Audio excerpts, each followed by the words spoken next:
The ಹಾಳಾದ ರಾಜ, the hollow king.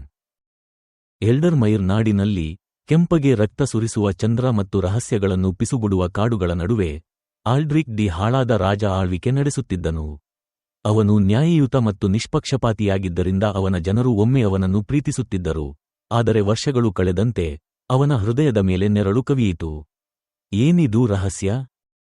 ಅರಮನೆಯ ಸಭಾಂಗಣಗಳಲ್ಲಿ ಪಿಸುಮಾತುಗಳು ಕೇಳಿಬರಲು ಪ್ರಾರಂಭವಾದವು. ಯಾರೂ ಇರಬಾರದ ಜಾಗದಲ್ಲಿ ಪ್ರತಿಧ್ವನಿಸುವ ಧ್ವನಿಗಳು ಕೇಳಿಬರುತ್ತಿವೆ ಎಂದು ಸೇವಕರು ಹೇಳಿಕೊಂಡರು. ಅರಮನೆಯ ಮಾಂತ್ರಿಕರು ಅಡಿಪಾಯದ ಕಲ್ಲುಗಳ ಕೆಳಗೆ ಹಳೆಯ ದುಷ್ಟಶಕ್ತಿಯೊಂದು ಚಲಿಸುತ್ತಿದೆ ಎಂದು ಎಚ್ಚರಿಸಿದರು.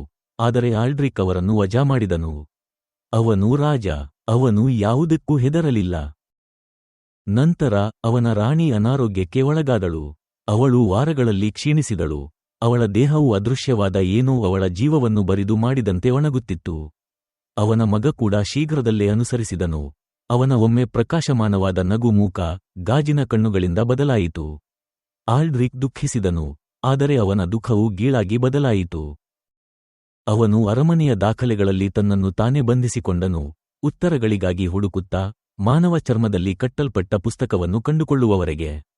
ಎಲ್ಡರ್ಮೈರ್ನ ಆಡಳಿತಗಾರರು ಅರಮನೆಯ ಕೆಳಗೆ ಅಡಗಿರುವ ಯಾವುದೋ ಒಂದಕ್ಕೆ ನೀಡಬೇಕಾದ ಹಳೆಯ ಶಾಪದ ಬಗ್ಗೆ ಅದು ಮಾತನಾಡಿತು. ದುಃಖ, ರಕ್ತ ಮತ್ತು ಸಮಯವನ್ನು ತಿನ್ನುವ ಒಂದು ವಸ್ತು. ನಿರಾಶೆಗೊಂಡ ಆಲ್ಡ್ರಿಕ್ ಒಪ್ಪಂದ ಮಾಡಿಕೊಂಡನು. ಅದು ಏನು ಬಯಸಿದರೂ ಅದನ್ನು ನೀಡುತ್ತಾನೆ, ಅದು ತನ್ನ ಪ್ರೀತಿಪಾತ್ರರನ್ನು ಹಿಂದಿರುಗಿಸುವವರೆಗೆ. ಆ ಘಟಕವು ಒಪ್ಪಿಕೊಂಡಿತು.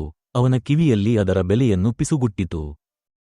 ಮಾರನೇ ದಿನ ಬೆಳಿಗ್ಗೆ ಸಾಮ್ರಾಜ್ಯವು ಭಯಾನಕತೆಗೆ ಎಚ್ಚರವಾಯಿತು. ಎಲ್ಡರ್ಮೈರ್ನ ಪ್ರತಿಯೊಂದು ಮಗುವೂ ಕಣ್ಮರೆಯಾಯಿತು.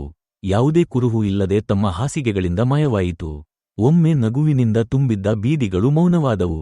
ತಾಯಂದಿರು ಕಿರುಚಾಡಿದರು, ತಂದೆಂದಿರು ವ್ಯರ್ಥವಾಗಿ ಹುಡುಕಿದರು. ಆಲ್ಡ್ರಿಕ್ ತನ್ನ ಬಾಲ್ಕನಿಯಲ್ಲಿ ನಿಂತಿದ್ದನು. ಅವನ ಮುಖವು ಕಲ್ಲಿನ ಮುಖವಾಡವಾಗಿತ್ತು. ಅವನ ರಾಣಿ ಮತ್ತು ಮಗ ಅವನ ಪಕ್ಕದಲ್ಲಿ ನಿಂತಿದ್ದರು. ಹಿಂದಿರುಗಿದರು, ಆದರೆ ತಪ್ಪಾಗಿದೆ. ಅವರ ಚರ್ಮವು ತುಂಬಾ ಬಿಳಿಯಾಗಿತ್ತು, ಅವರ ಕಣ್ಣುಗಳು ತುಂಬಾ ಕಪ್ಪಾಗಿದ್ದವು, ಅವರ ನಗು ತುಂಬಾ ಅಗಲವಾಗಿತ್ತು. ಜನರು ಸತ್ಯವನ್ನು ತಡವಾಗಿ ನೋಡಿದರು. ಆ ರಾತ್ರಿ ಅರಮನೆಯ ಬಾಗಿಲುಗಳು ತೆರೆದುಕೊಂಡವು, ಮತ್ತು ಆಲ್ಡ್ರಿಕ್ ವ್ಯಾಪಾರ ಮಾಡಿದ ವಸ್ತುವು ತನ್ನ ಉಳಿದ ಪಾವತಿಯನ್ನು ಸಂಗ್ರಹಿಸಲು ಬಂದಿತು. ಅದು ಮಕ್ಕಳಿಂದ ತೃಪ್ತಿ ಹೊಂದಲಿಲ್ಲ, ಅದು ಅವರೆಲ್ಲರನ್ನೂ ಬಯಸಿತು. ಬೀದಿಗಳು ಕೆಂಪಾದವು. ಎಲ್ಡರ್ಮೈರ್ನ ಕಿರುಚಾಟಗಳು ಶಾಪಗ್ರಸ್ತ ಭೂಮಿಯಲ್ಲಿ ಪ್ರತಿಧ್ವನಿಸಿದವು. ಮತ್ತು ಕೊನೆಯಲ್ಲಿ ಹಾಳಾದ ರಾಜ ಮಾತ್ರ ಉಳಿದನು. ಮೂಳೆಗಳ ಸಿಂಹಾಸನದ ಮೇಲೆ ಕುಳಿತನು, ಮೌನಕ್ಕೆ ಕ್ಷಮೆಯಾಚಿಸುತ್ತಾ ಪಿಸುಗುಟ್ಟುತ್ತಿದ್ದನು. ಈ ಕಥೆ ನಿಮ್ಮನ್ನು ಬೆಚ್ಚಿ ಬೀಳಿಸಿದೆಯೇ? ಇನ್ನಷ್ಟು ಭಯಾನಕ ಕಥೆಗಳಿಗಾಗಿ ನಮ್ಮ ಚಾನೆಲ್ ಅನ್ನು ಸಬ್ಸ್ಕ್ರೈಬ್ ಮಾಡಿ. Did this story chill you? Subscribe to our channel for more horror stories.